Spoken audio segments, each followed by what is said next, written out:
O Maracanã foi construído para a Copa de 1950.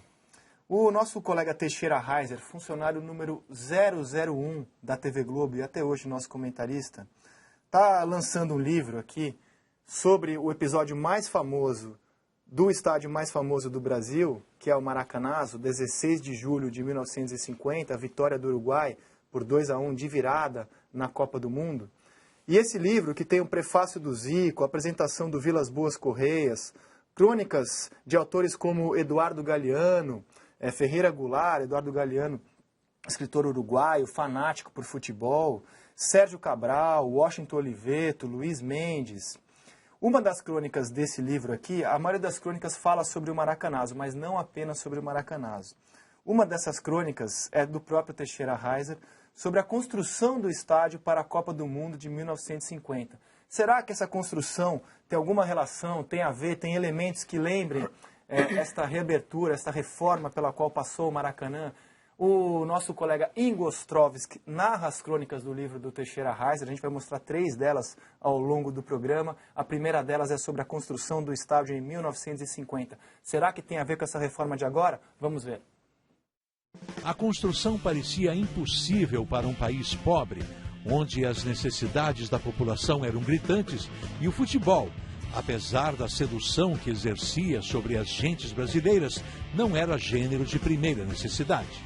As autoridades, entretanto, superaram os aspectos ideológicos, econômicos e sociais em favor daquela construção espetacular, capaz de deixar o mundo pasmado. Depois, os esforços da engenharia brasileira e a brava batalha contra o tempo. Era uma guerra em todas as frentes, desdenhando os que duvidavam da capacidade brasileira. Do primeiro buraco ao momento da inauguração, as dúvidas foram se dissipando e o espectro do gigante foi surgindo. E sobreveio a derrota ante os uruguaios e a perda do título, contristando a população de um Brasil mulato e sonhador.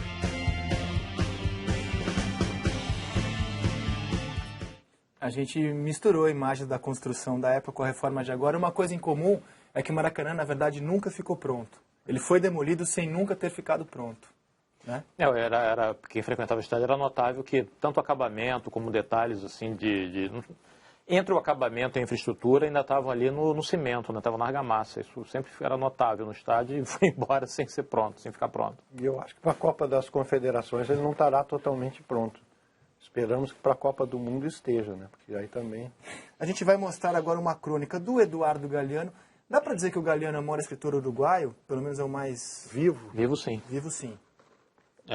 Que conhecido fora do Uruguai, porque às vezes o país tem um grande escritor que não ultrapassa as fronteiras, mas conhecido fora das fronteiras do Uruguai, com certeza é o maior vivo. E que adora futebol e no livro do Teixeira escreve sobre o Maracanazo. Obviamente é uma visão uruguaia, a narração de Ingo Ostrovski. Vamos ouvir. Estou disposto a revelar a verdade, custe o que custe. Vou contar o segredo. Não posso carregá-lo comigo até a tumba.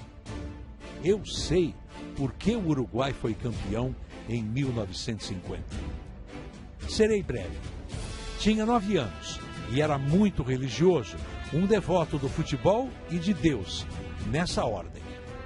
E de joelhos, chorando, roguei a Deus. Ai meu Deus, ai Deusinho, faça-me o favor, eu lhe rogo, não podes me negar este milagre. E fiz minha promessa.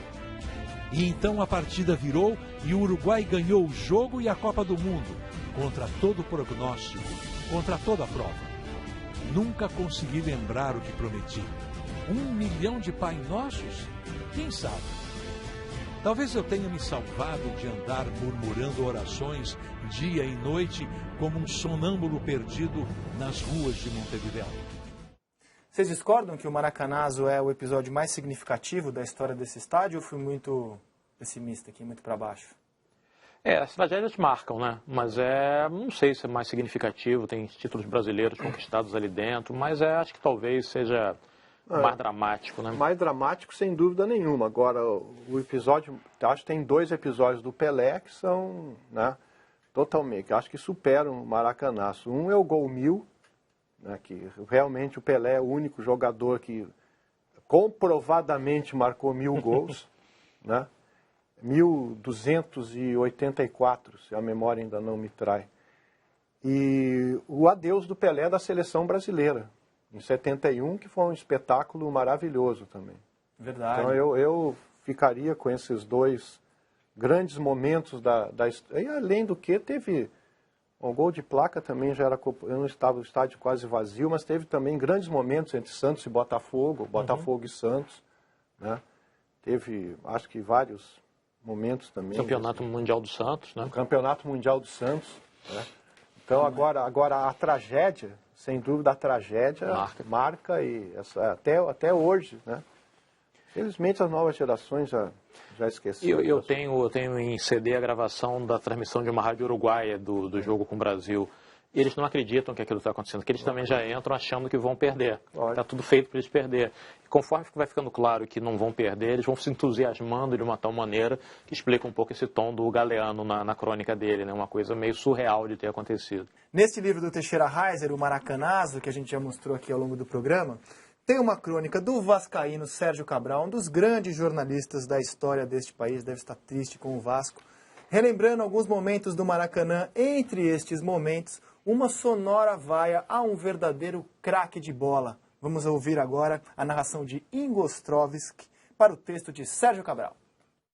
Sou testemunha de uma das maiores vaias já dirigidas a um jogador, quando o alto-falante do estádio anunciou num jogo da seleção brasileira contra a Inglesa, em 1959, a escalação de Julinho no lugar de Garrincha. Naquele dia, os torcedores promoveram a mais bela manifestação de autocrítica da história, aplaudindo entusiasticamente Julinho pela sua atuação sensacional.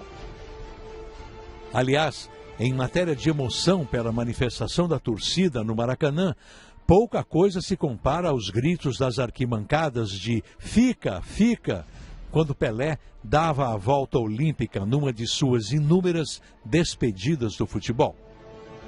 Não há dúvidas de que há entre nós, amantes do futebol e o Maracanã, um maravilhoso e eterno caso de amor. Esse do Sérgio Cabral, grande jornalista, vascaíno, e olha, essa história do Julinho Botelho é uma das histórias mais interessantes também da história. Só tem que fazer um parênteses, né? Todo mundo esperava o Garrincha, lotou o Maracanã para ver o Garrincha, e entra o Julinho, que era um grande ponta direito, se consagrou, até hoje é considerado pela Fiorentina como um dos maiores jogadores que vestiu a camisa da Fiorentina. E o Julinho fez 2 gols, né?